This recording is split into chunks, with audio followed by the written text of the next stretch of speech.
Welcome everyone to today's webinar. Don't wait, plan now to accelerate the road to post-COVID recovery for surgical services. I'm Brian Zimmerman with Becker's Hospital Review.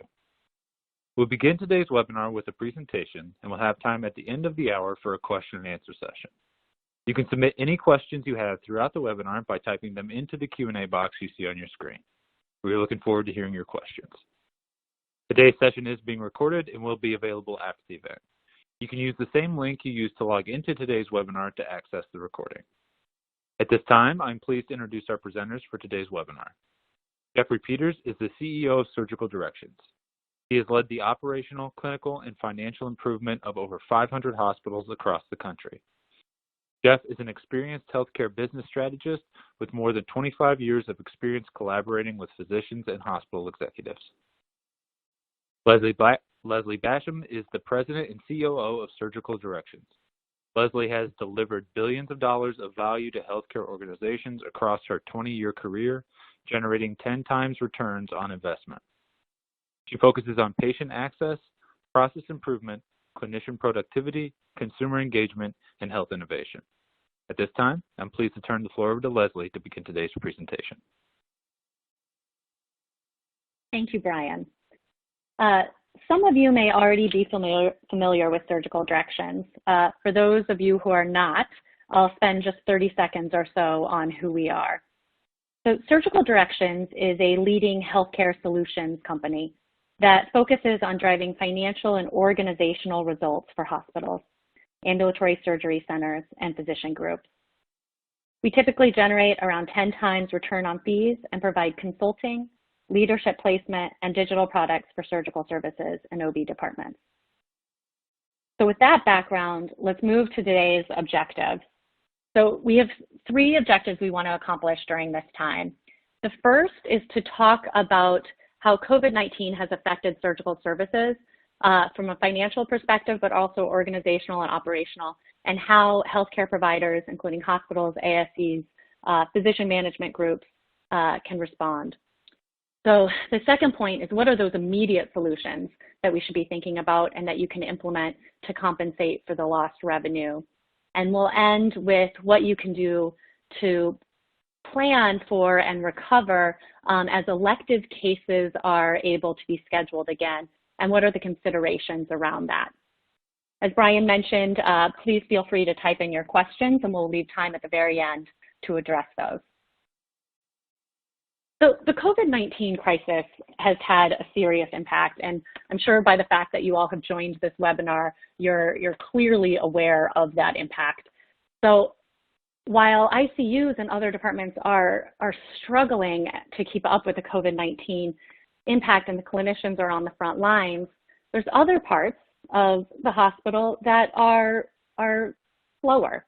And we're seeing that with surgical services, where there's been about a decline of up to 70% of all volume, and in primary care, where office visits have dropped by around 50%. And so this has had a huge impact on health provider revenue. Meanwhile, from a cost structure, they're also being hit. So, no one was the expert in COVID-19 planning 6 months ago, right? And so each institute has to figure out how they develop that plan. And there's a cost to developing that. There's the cost of education and training staff. There's staff overtime. There's PP&E additional expense. So really, margins are being squeezed from both sides, from the revenue and from the cost structure. And this is creating really a devastating impact on many institutions. We've heard about some hospitals already going into bankruptcy. We've seen furloughs. We've seen salary reductions. And this is having a very negative impact on healthcare today. So we'll dig deeper into this elective surgery postponement. So typically, surgical services generates around 60% of a high-performing hospital revenue. So that makes this postponement of elective cases even more painful given their contribution to overall viability. So I like this image. It shows kind of the 2 key impacts here. So first, we're seeing this postponement of cases leading to the postponement of revenue. So you see this very sharp drop in elective cases that happened, about a month ago. And hospitals are generally running, 20, 30% of their typical volume with urgent, emergent, et cetera. So in many areas still are unclear about how long that postponement will last. We've seen dates being recognized now. May 1st is a popular date for reopening, May 4th, but it's still unclear how long that postponement will last. And also the degree that there's a sharp decline when postponements were canceled, but the degree at which we recover is a little more gradual, because now there's a lot of patient prep and other scheduling implications that we'll talk about during this webinar. The first aspect is the postponement of revenue, but we're also projecting that there's just going to be an overall loss of revenue.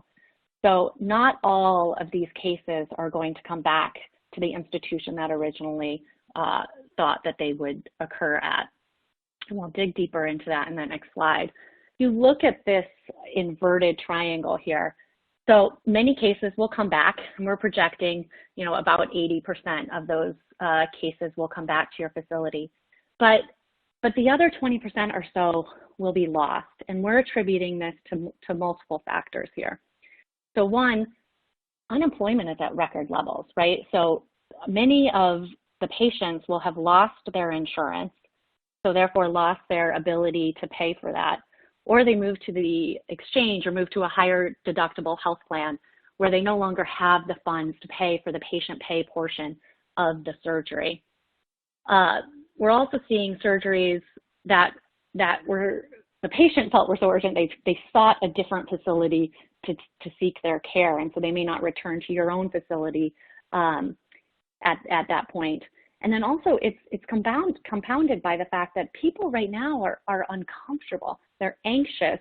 Social distancing is going to have a big effect on people, and so they're not going to see their surgeons for surgeries that they maybe would have scheduled in May or June. And so there's also going to be a pushback of the cases that would have been scheduled post-COVID, that those prep visits weren't scheduled, and so that will be pushed back. So there's a lot of impacts here with that unemployment with patients. It's also leading to things where they're not going to want to take time off of work anymore. If you were out of work for multiple weeks, to take time away from a surgery will be hard to do. So that's where we're seeing that leakage. We've done an estimate of what this equates to from a financial perspective. If you just take an average hospital with 11 operating rooms, we're thinking it's about $1 to $2 million of operating income impact per month. So not revenue. Revenue is much higher impact, but the operating income impact is $1 to $2 million a month, which leads to about 11 to $12 billion of impact across all of America's healthcare system per month. So this is a lot of struggle and a lot of pressure on our healthcare institutions. We're also seeing the acceleration of other trends out of COVID that are relevant for surgical services. So one, we're seeing an accelerated shift of surgical cases from hospitals to ambulatory surgery centers, or ASCs. And this was already happening before COVID-19, but we expect this trend to accelerate in that patients will feel more comfortable going to an ASC for their care instead of a hospital that is also treating COVID-19 patients. And so we expect the ASCs to open a little earlier and people to, if they have the choice, opt in for that ambulatory environment. We also expect to see a heightened level of safety protocols. There is a lot of discussion on safety protocols. We'll talk about this a little bit as we progress, but we expect to see that. We expect to see more masks, more hand sanitizer, more patient-focused events instead of family, the family in the waiting room or the family in the prep areas. So heightened focus on safety protocols and testing. Also a greater comfort with telehealth and virtual care. All of us are on this webinar right now. We've probably been on a lot of virtual forums in the last few weeks. And the average patient has become more comfortable with this. The average clinician has become more comfortable with this. And it's interesting, there was a study that said if a patient was interacting with their physician for 5 minutes in an office, they felt like they actually spent less than 5 minutes with that physician. If a patient was interacting 5 minutes with their physician over a virtual care platform, they actually felt like they were spending more than 5 minutes because it reduced all the distractions around them and focused face-to-face over the screen. So I think we're actually going to see more and more of this, and we're seeing it already during this COVID time with the reimbursement structure, right? So now virtual visits for some visits can be reimbursed at the same level as in person, and the same with ASC versus a acute care setting. So there's also a reimbursement implication here, at least in the near term. We're also going to see an increased emphasis on value-based care and the care coordination that a value-based care program sets up. So people are going to want to know that it's outcome-based. They're going to want the enhanced communication. They're going to want the communication across the care team. And we'll talk a little bit more about these programs later, but we'll see a pickup in that as well. And last but most important is this patient as consumer. So for a lot of the factors I just discussed, I think patients are going to take an even greater role in their decisions on their health. So whether they decide to get a surgery or not, where they go, if they can afford it, when it happens. And there'll be a lot of other implications around that, RCM, patient communication, et cetera, that are going to be very important in this post-COVID environment. Well, I'll turn it over to Jeff now to talk more about what you can do now to respond to these factors.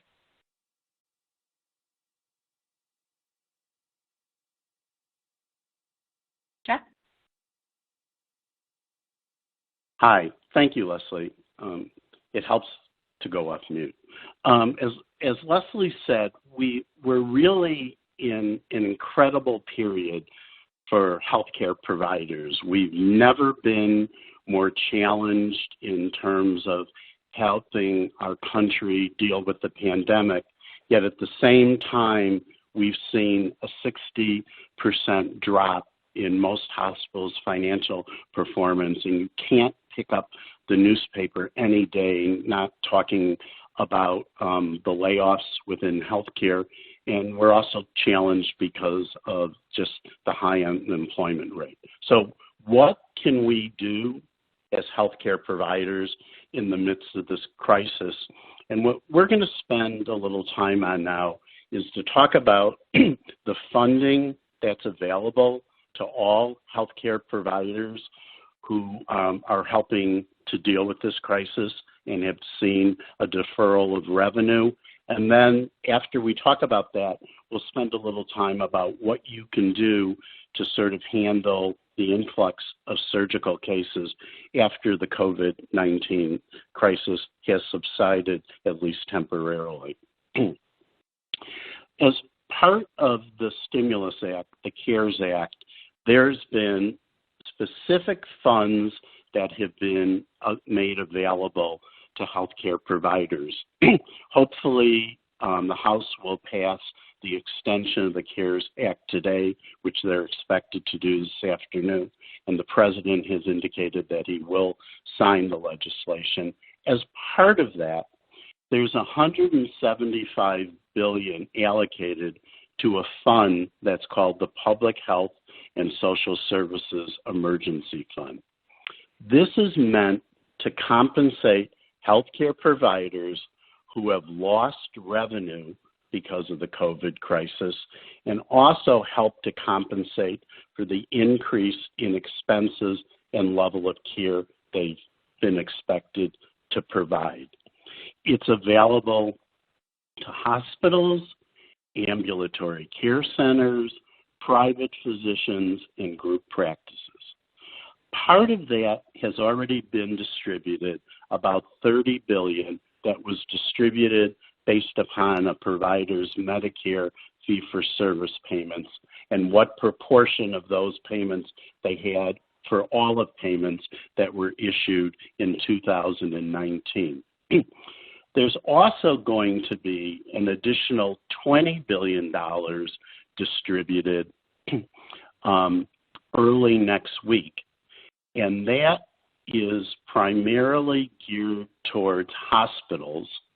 And in order to receive that money, hospitals have to fill out a form that was sent to each institution talking about how many ICU beds they've staffed for the past month and how many COVID positive patients they've treated. It will not automatically be distributed. That's something that a hospital provider needs to apply for.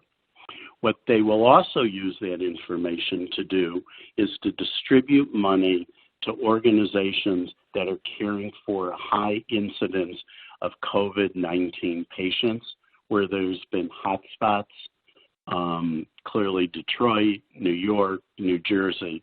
That's what that fund is meant to be. But you can see there's a huge amount of money that hasn't yet been allocated, and most of the money to date has been allocated to hospitals. What they're trying to do is to push this money out as rapidly and as easily as they can to make sure our healthcare system remains viable. And there is going to be an application that was supposed to be out this week and hopefully will be out next week that any healthcare provider can fill out that will help them to get access to this additional $140 billion of funds. Most organizations have applied for the Medicare Accelerated Payment Program. That's one where they just give you 3 months of payments in advance. It's really an interest-free loan, but it's money that's available because there's an understanding that there's a healthcare crisis. We depend upon our healthcare providers to keep this country healthy and to keep it viable, and there is a recognition that there's a huge problem. But just like the small business loans, this $175 billion is nowhere near close enough to keep organizations viable and to sort of bridge that financial gap that Leslie talked about. A lot of estimates have shown that this will cover less than 30% of the gap in financial performance. So we talked about the funds that are available from the Public Health and Social Services funds.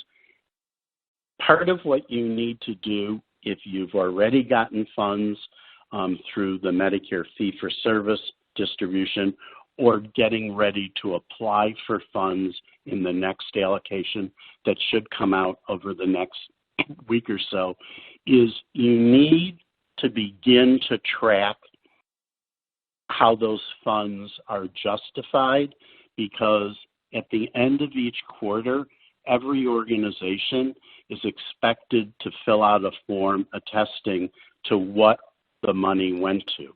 And things that qualify as legitimate uses of the money are foregone revenue. If you were doing 2,000 procedures a month, but because of the COVID crisis and the reduction in elective surgery, you're down to no procedures or 100 procedures, that gap in procedures are funds that are available to be compensated for and don't need to be repaid. If it's a physician whose office has to be closed because of the COVID crisis, that difference between your monthly revenue in your practice and what you're billing out or incurring now, which in some cases is zero or a very low portion of what it is historically, that qualifies. Buying protective medical equipment qualifies. If you're a hospital building a new ICU or building remote facilities to do COVID testing qualifies. All of that qualifies. What doesn't qualify are really expenses that are reimbursable under insurance, telemedicine, things that just insurance would typically cover. So one of the things you need to begin to do is to track these and make sure that that you've got the data to support the money that you hopefully are receiving. So if you want to get part of these allocations, what should you do now? So first of all, you need as an organization, as an ASC or a physician practice, you need to begin to categorize the justification for those funds. And that's what we talked about on the previous slide. And you want to begin to prepare a mock application. So just like the small business loan funds, there's a new allocation that hopefully will be available by the end of the week for the small business loans. That's expected to be totally and completely committed within 3 days. So the same thing will happen to these emergency funds under the grant program. So what you want to begin to do is be ready, have the information, and be able to submit it quickly, because as soon as an application is deemed complete, that's when the funds will be released. And getting ready to submit an application or getting ready to prepare for this recovery really requires every organization to establish a COVID-19 recovery council. And what it is getting the financial, operational, medical staff, and nursing leadership together to look at how do we change the manner in which we organize and deliver care. As Leslie talked about, there's a incredible, something that we haven't seen since the Great Depression, rise in unemployment. I looked at some numbers this morning, and just since mid-March, there's been 26 million people that have applied for unemployment in the United States. We're approaching, in some markets like Detroit, a 24% unemployment rate.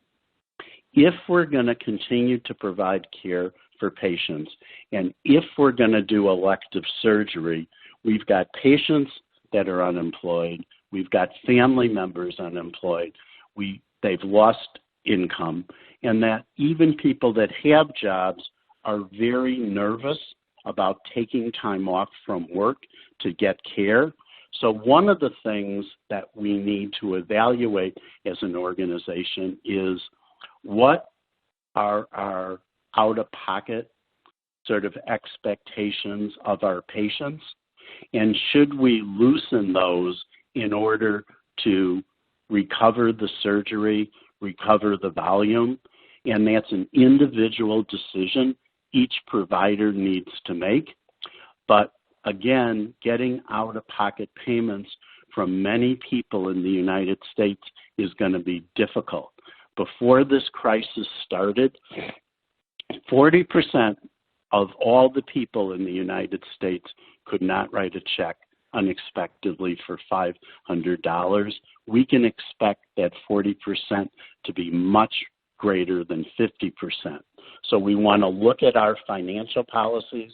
We want to use information technology to get the information to complete the application. And we've got to have our nurses, our physicians, anesthesiologists come together to look at how we're going to change the manner in which we're delivering care. So it's really a step-by-step process, starting with this COVID Recovery Council. But what's really clear, particularly if we're going to recapture the surgical volume, is to engage the key stakeholders. Somebody that was scheduled to have their hip replaced in May might be experiencing a lot of changes in their life. They might be fearful of going into a healthcare organization, even an ASC, to get care.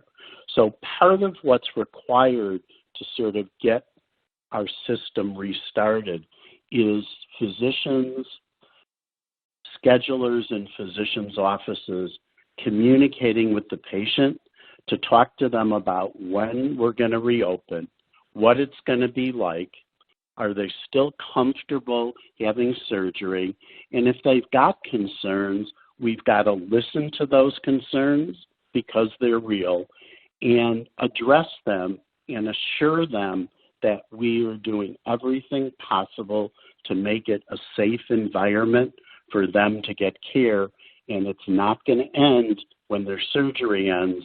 We're going to be in communication with them and help them through the recovery period. We've got to look at new systems in terms of how we're going to schedule cases, and unfortunately, a lot of our historical volume needs to be challenged.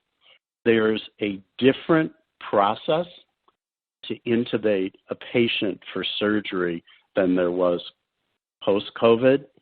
We've got to wait after the patient's been intubated. We've got to initially restrict the number of providers in the room during the intubation. That is expected to take 15 to 18 minutes longer per procedure, and we have that same process going on after extubation. So what's happening is we not only have to figure out what patients are going to have surgery, how we prioritize those patients, but we also have to build in longer case times, which is going to affect our volume. And a lot of that is something that we have to look at internally, but the key to getting things going is really the patient outreach that Leslie's going to talk about a little bit later.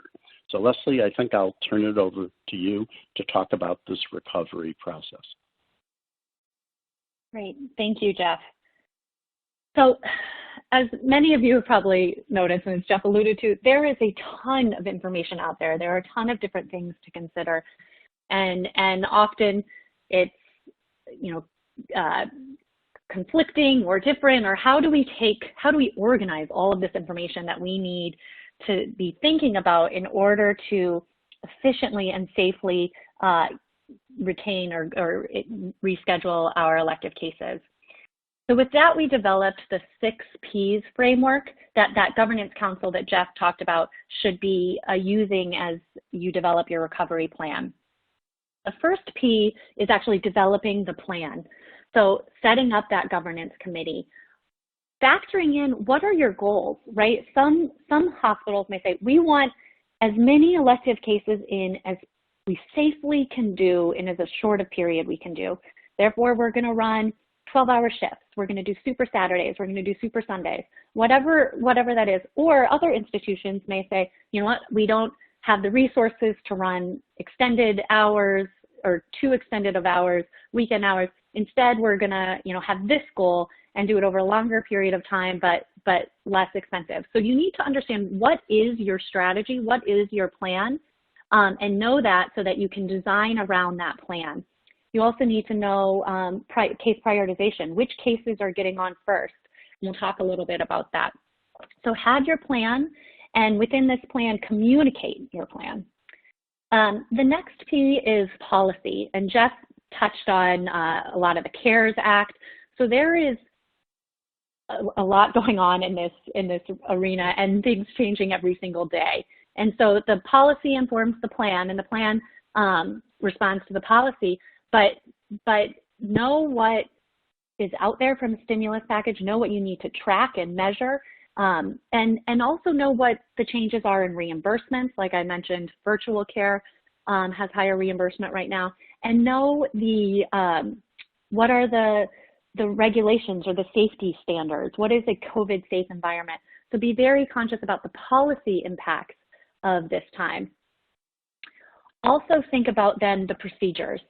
Jeff mentioned this too. You need to be tracking all of your backlog elective surgery procedures, and not only keeping track of that, which you need to do to get those funds, but also keep it updated because of those patient dynamics that we talked about.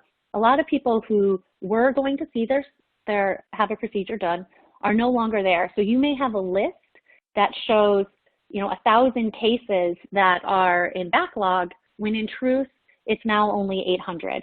So make sure you're coordinating that with your surgeons and with the patients to make sure that that procedure list is up to date. And then also have a mechanism to triage which procedures should go, or prioritize which procedures should go first. And we'll talk a little bit about that coming up. The fourth P is process. So design processes and protocols around this new environment. So testing, how often are you testing your staff? When do you test patients? We recommend obviously day of surgery and 72 hours in advance. So what are you doing for testing? What are you doing for patient prep? A lot of patients' H&Ps have been expired now. Is their insurance authorization expired now? Blood work expired. What do we need to do to make sure that the patient is ready day of surgery? What are the processes around that? Jeff also mentioned some new processes around scheduling with longer turnaround times, longer patient prep. How are those being built in? And then what are the resource models that we need to, or staffing models that we need to do to make sure that we are building the right process and the right procedures. If there's specialized care teams, for example, are we making sure that we're scheduling cases aligned with the resource needs associated with those cases? The fifth P is place in PPE. So how are you modifying what needs to happen in your facility to adhere to these new COVID standards? So there's implications to waiting rooms, for example. Should the chairs all be 6 feet apart? What is the process for family and caregivers? Many people are talking about keeping the family out in the car and only having the patient come in actually to the facility. And all those processes need to be, and protocols need to be set up for this place and communicated. Also, what equipment is clearly needed. So what, do you have enough masks? Is there, sanitizer will be incredibly important. There's a lot of PPE needs here that need to be considered, and the hours and weekend, like I talked about, does your facility allow for that? And last but not least is the patient. Every change that happens needs to be communicated to the patient to help manage their expectations, to help keep your schedule on time. And these will be very important, for safety, for prep, for day of surgery, for after surgery, and we'll dig a little deeper into that as well. So with everything that's out there on COVID, we're hoping the 6 Ps help to create some structure: plan, policy, procedures, process, place, and patient. So what do we need to do to actually prep and make sure that we are prepared on the day of surgery? So pre-anesthesia testing, also known as PAT, it's always very critical and important, but even more enhanced.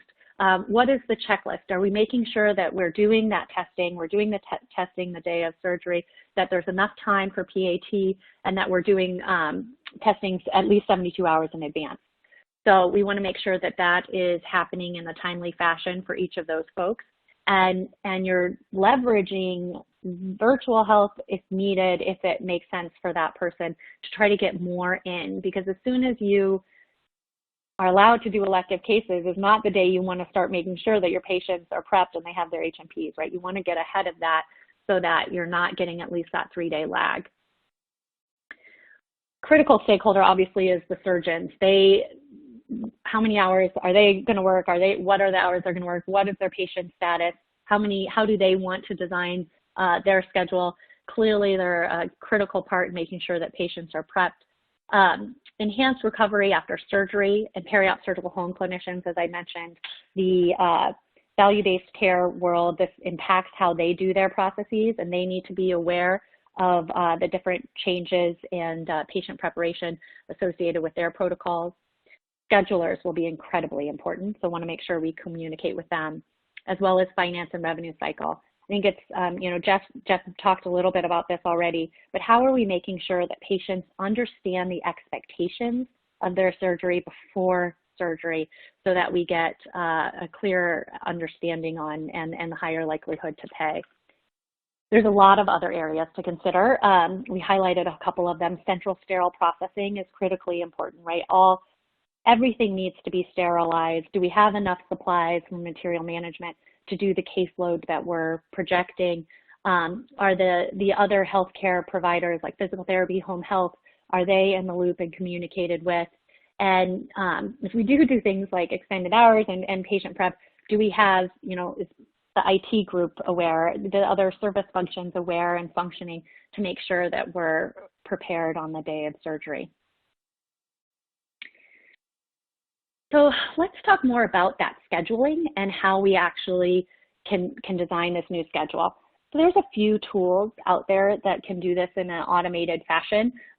We'll talk about our tool because it's the one we're most familiar with. You know, and some people are still doing their block scheduling on Post-it notes and Excel, but there are automated tools.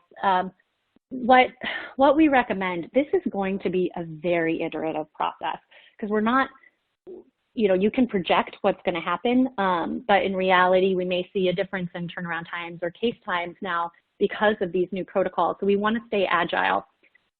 So you can take your intraoperative record for the last 2 years or so, bring that in as an input, coupled with that backlog case data and the up-to-date case data, as I mentioned, with the cases that are really going to happen and with the up-to-date case duration. It's very important we have that up-to-date case duration.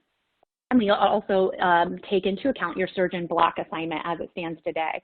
Although we do recommend that at least in the short term, you retire your current block and use a clean slate to design this new block schedule that incorporates the backlog of elective surgical cases. It will just allow for greater potential efficiency. You take these inputs along with your case prioritization, and I think it's really important, the first criteria upon which to prioritize your cases is really the patient and the procedure.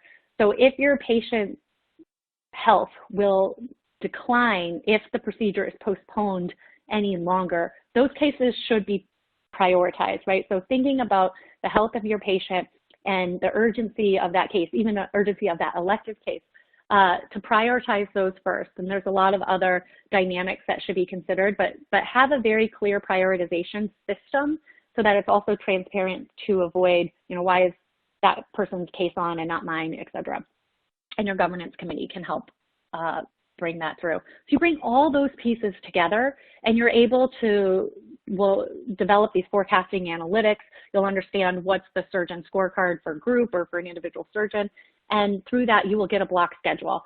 With an automated solution, it's really, you know, a click of a button once you have this information in to design what should be the surgical block schedule post-COVID. And as you enhance it, change those criteria, and you can, you know, click the button and get a new schedule. So it's very important in this fluid time to be able to have that agility to quickly figure out what is the right way to get these cases on for your institution. So some of those other factors, we talked about patient prep, we talked about scheduling. There's a lot of other workflow impacts that need to be considered post-COVID-19. So scheduling and access, we talked about that. We talked about the longer turnover times, up to 50% longer. Pre-anesthesia testing and day of surgery testing, right? So how often are you testing your staff? How often are you testing your patients? Are you using telehealth? Something that's very important to work with your clinicians on are the procedure-specific risk mitigation. So for each particular procedure, there may be now a new protocol around COVID. For example, in labor and delivery, if a woman has COVID and goes into labor, there's that has an impact, and there is a protocol to address that. So you want to make sure that your clinicians are up to date on the procedure-specific risk mitigation plans, as well as changes in anesthesia techniques. So this will be important. Jeff talked a little bit about this as well. The pressurized rooms will be important. So there's a lot of different techniques that need to be considered, as well as the clinical outcomes. It's important to communicate at least 14 days post-procedure because the symptoms of COVID may show up then. So you want to make sure that you're still achieving those high and high quality clinical outcomes. Clearly, there's revenue cycle management effects and data and analytics. So with that, we want to really close out on what we need to be communicating to patients, because as I mentioned, this is all about taking great care of the patients and maintaining our financial viability in order to do that. So make sure you're communicating the updated patient preparation, insurance authorization information so that patients are prepped and understand, have their expectations managed on day of surgery. For day of surgery, make sure you have defined and communicated the pickup and drop-off protocols for the patient and their family. The waiting room policy, should everyone wear masks? Should there be distancing? Should everyone sanitize their hands before entering? These things need to be clearly defined and communicated, as well as the patient testing. And then remember to keep that communication channel open for at least 14 days post-procedure. And this is in addition to the already incredible communication that your surgeon and your institution is already giving to patients. So this is on top of that. We've presented you a lot of information, and we understand it can be overwhelming in an already overwhelming time. So we're leaving you with 3 questions or 3 immediate next steps. So establish that governance council if you haven't done so already. Apply for the PHSSEF funds, the CARES Act grants, and then start planning for when elective cases can resume, which for many of you is now. So please start doing that now. With that, we'd like to open it up for questions, and Jeff and I will both be available to answer these questions. So Brian or Rob? Yeah, got Brian here. Thank you, Jeff and Leslie, for that super informative presentation, and we will begin today's question and answer session. So please submit any questions you have by typing them into the Q&A box you see on your dashboard, and we'll get through as many as we can. We've had some really great engagement here and a ton of great questions come in. So the first one that I will take, I'll just open it up. So should facility staff that have had hours reduced to call be tested prior to coming back to work?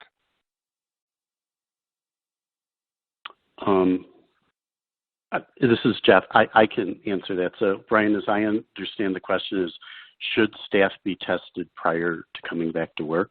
Is that the question? Yeah.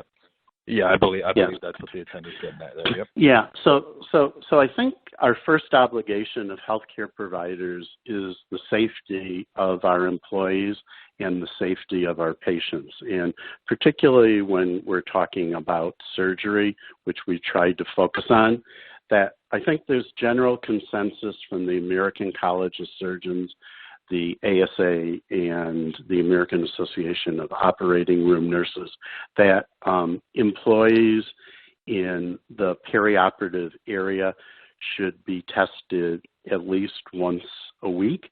So they should be tested prior to coming in for surgery and elective surgery starting up, and then a process that every employee is tested at least once a week.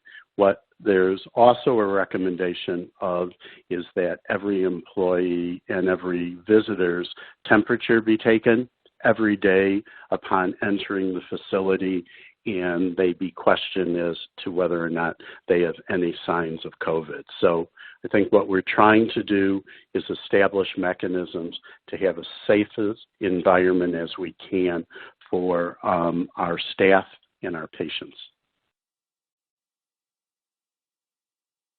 Thank you so much, Jeff, for offering some clarity around that. I appreciate it.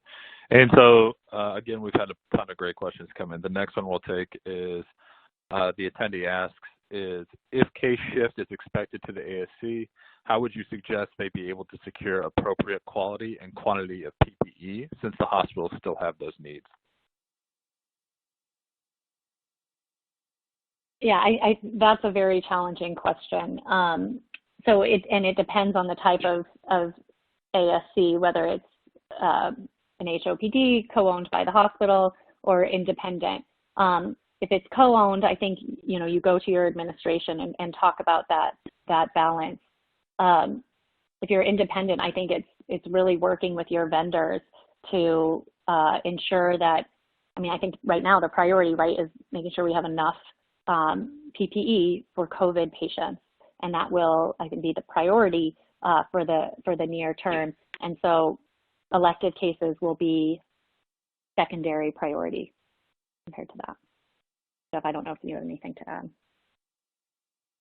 No, I think what we are seeing is a lot of availability of protective equipment that wasn't available before. One of the hospitals that I'm working with today, a electrical company heard that they were short of protective equipment and sent all the masks that they usually have for their employees to the hospital. And a lot of clothing manufacturers in this country have redesigned their production facilities to make masks. So it has been a problem up to now, but it appears that problem is mitigating. And over the next week or two, there's a general consensus that the availability of protective equipment will be much easier to meet than has been met historically during this crisis. Brian, thanks. Next question. Yeah, thank you so much for both weighing in there. Definitely a tricky set of circumstances. Hopefully we see those improvements soon. So the next question we have here is, besides the PPP or other CARES relief funds that have already been depleted, is there any funds for ASCs that are not Medicare deemed? Yeah, so this is Jeff. I think I'll answer that. So ASCs should have gotten advanced Medicare patients based upon their historical fee-for-service. A lot of ASCs also will qualify for small business loans. So what any ASC should be doing is working with their banker to apply for the loans. As you know, the funds were depleted, I think, within 7 to 10 days in the first allocation, and the second allocation, which should open up within the next day or two, is expected to be depleted within 3 days. So what you want to be able to do is to talk to your banker now, to have the form completed, and as soon as the funds are released, to have that in place. So not only will a lot of ASCs qualify it, but most small physician groups, independent physicians qualify it, and there's absolutely no reason why not to apply for that. So you should be looking at small business loans, and every provider on this call should be looking at applying for funds that we talked about, the public health, Social Security emergency funds. Those are available, and they're meant to keep our healthcare system somewhat stable. Ryan, thanks. Thank you, Jeff. And like I said, I've mentioned we've got some great engagement here. We're going to get through as many of these questions as we can. So the next question I have here is, what about children's hospitals? Are there any special provisions for them? Leslie, you want to answer that? Yeah. So yes, I think children's hospitals should be taking their own precautions, and we know that they have it's very different, right? Treating children versus treating adults. So they should be, and I'm not specifically sure on how those should look, but I think it'll become different. The family is so much more important, right? So how do you can't take a child away from their parent in waiting room situations, et cetera. So there'll have to be a little bit more testing than communication with the family and with communication with the family and the patient that's going to create extra time for all the patient prep and for cases. Thank you, Leslie. Steph, I don't know if you, go ahead, Brian. Yeah, I think the next question here, Jeff, you may have covered this already in a previous answer or touched on it at least, but I think maybe we can revisit here and offer any more clarity. So the attendee asks, is the public health Social Security emergency funds available hospital only, or can ambulatory surgery centers, physician practices also obtain funds? Yes, absolutely. It's meant for not only hospitals, but it's meant for ambulatory surgery centers and physicians. And again, I think our advice is be prepared to get that application in as soon as it comes out, because there are not enough funds available to meet all the needs, and it's a first come, first served basis. Thanks, Brian. Thanks, Jeff. Thanks for just, really hammering in that advice. I think that's an important takeaway for everybody on the line today.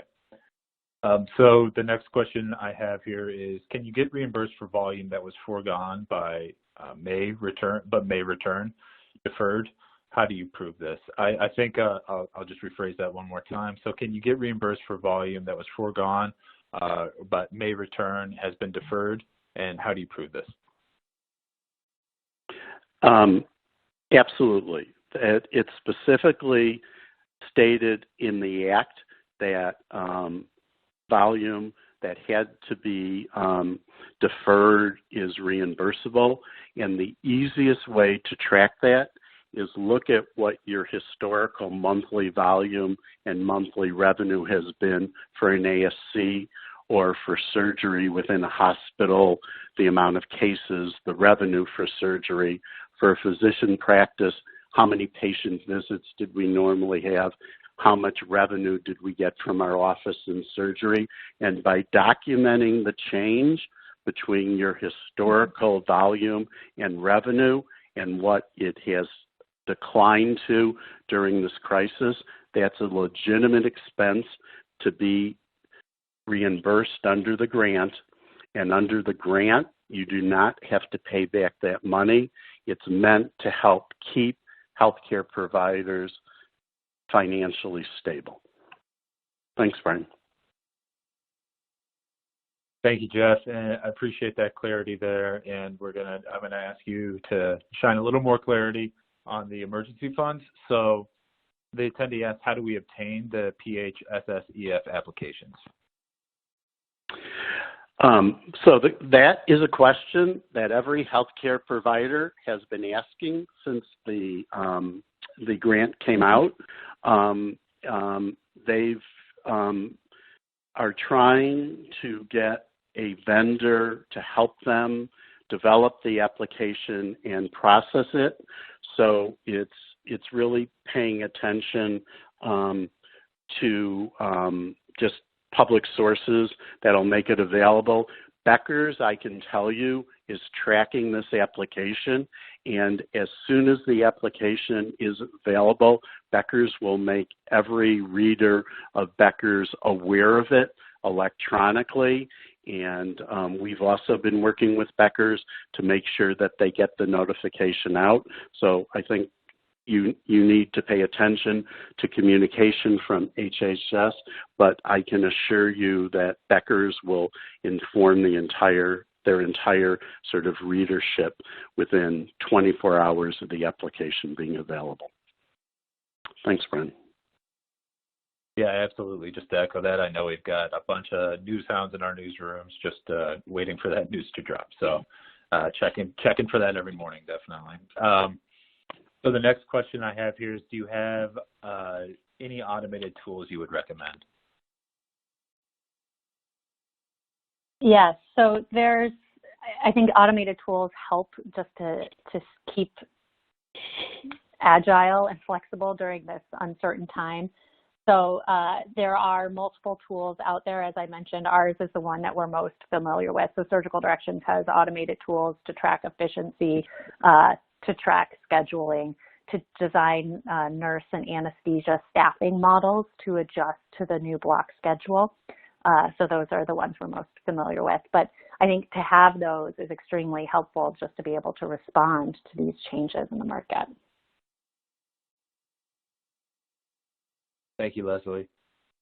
So the next question I have here is the attendee asks, what is the rationale for increasing TOT by 50%? Okay, I can handle it. So I think the question is, what is the rationale for increasing turnover time by 50%? So for most ambulatory care centers, turnover time is anywhere from 10 to 20 minutes. It's not going to increase that much if it's just monitored anesthesia care. But what will increase turnover time in the more complex cases is when there is intubation. So what is going to go on now through recommendations from the American Society of Anesthesia is once the patient is in the room and the patient is intubated, that the surgeon and the scrub tech will typically leave the room, that the anesthesiologist will typically intubate the patient in protective gear with the circulating nurse, and if they're concerned about the patient, a second anesthesia provider. After the intubation is completed, there needs to be 15 minutes of downtime just to minimize the chance of aerial transmission of the COVID virus. So you've got 15 minutes of additional time where the team isn't in the room for intubation. The same thing will go on during extubation. Typically, the scrub tech and surgeon would wait outside the room. The anesthesia provider would extubate with the circulating nurse in the room, and if there is a concern about securing the airway, a second anesthesia provider would be there. After the extubation is completed, there would be another 14 to 18 minute wait again, so there's no transmission of the virus through the air. So when there's an intubation, what you're going to see is typically a 30-minute increase in turnover time. So that is going to take time. The other differentiating factor is there's going to be a much more extensive terminal cleaning between cases because we're so concerned about maintaining a cleanly, sterile environment. So it's going to take longer and it's going to increase our total case time. So we're not going to be able to do as many cases in 8 hours post-COVID as we were before post-COVID. More information than you wanted, but it's certainly a complex subject. So thanks, Brian. Yeah, no, definitely appreciate you laying all that out there, Jeffrey. And so we just have a couple minutes left here, so we might have time for one or two more questions. I'm going to go ahead and roll with this one. So the attendee asks, any recommendations for which type of surgery should be at the top of the list? High revenue generating. So when surgery is resumed, are there any recommendations for which types of surgery should be at the top of the list? I'll defer to you, Leslie. Yeah, it's like we said, it's for patient health. You want to make sure that you're doing the cases that if the patient's health is harmed, then you want to get those, by delaying the case, then you want to make sure that those patients are prioritized. And then I think it's working with your surgeons and working with the administration on what is the prioritization. So each hospital may have something different. We've heard a lot about ortho going on first, but clearly you need to make sure neuro, cardiac, those would be the three priorities. And Jeff, I don't know if with your clients you've seen something different. No, I would agree. It's prioritizing, as Leslie said, when we're at risk of jeopardizing patients' health. and that's what you want to prioritize. But in an ASC, where we're also trying to preserve our relationship with our surgeons, we want to make sure that we're also accommodating the needs of our loyal surgeons so that we maintain our relationship and have an ongoing relationship. The other thing that this crisis has created, as Leslie talked about earlier, is the expected migration that Moody's actually talked about in an advisory this morning from hospital-based ambulatory surgery to freestanding ASC-based because of the fear that many patients have of going into an environment that's caring for COVID-positive patients, that there certainly is an opportunity now for ASCs to grow their volume because what they're meeting the needs of the surgeons and their patients who have a concern about the environment in which surgery is done.